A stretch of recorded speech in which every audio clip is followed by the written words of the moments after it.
O presidente Jair Bolsonaro deve anunciar amanhã o nome do novo ministro da Justiça.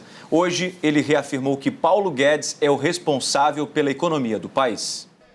Logo cedo, o presidente Jair Bolsonaro quis deixar claro o apoio ao ministro da Economia, Paulo Guedes. O homem que decide a economia no Brasil é um só, chama-se Paulo Guedes. Ele nos dá o norte, nos dá recomendações e o que nós realmente devemos seguir. Na semana passada, a equipe econômica não participou do lançamento do programa Pro Brasil, que prevê o uso de recursos públicos para amenizar os efeitos da crise do novo coronavírus. Hoje, Paulo Guedes disse que nada muda na política econômica com o Pro Brasil. São estudos justamente na área de infraestrutura, de construção civil, são estudos adicionais para ajudar nessa arrancada de crescimento que nós vamos fazer. Agora, isso vai ser feito dentro dos programas de recuperação de estabilidade fiscal nossa. Nós não queremos virar Argentina.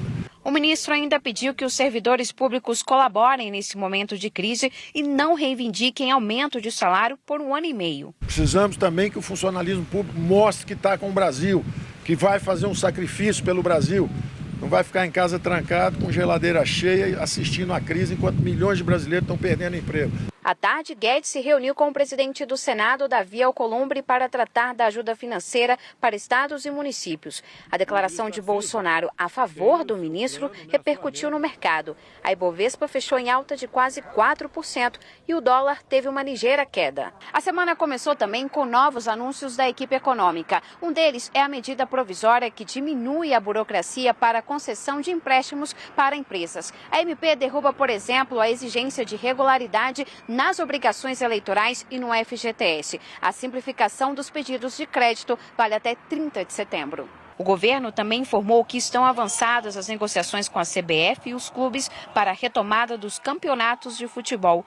Os jogos seriam sem a presença de público e seguindo um protocolo de segurança determinado pelo Ministério da Saúde. A data do reinício dos jogos ainda não foi definida. O que a gente pode dizer é que isso será em breve, porque o povo brasileiro está em casa, quer assistir o seu jogo de futebol, os campeonatos têm que continuar e, óbvio, assim que as condições forem propícias, eles vão continuar. O presidente do Senado, Davi Alcolumbre, deve propor a suspensão do reajuste de servidores públicos por 1 ano e meio para compensar a ajuda federal aos estados e municípios. A medida traria uma economia de 130 bilhões de reais para os cofres públicos.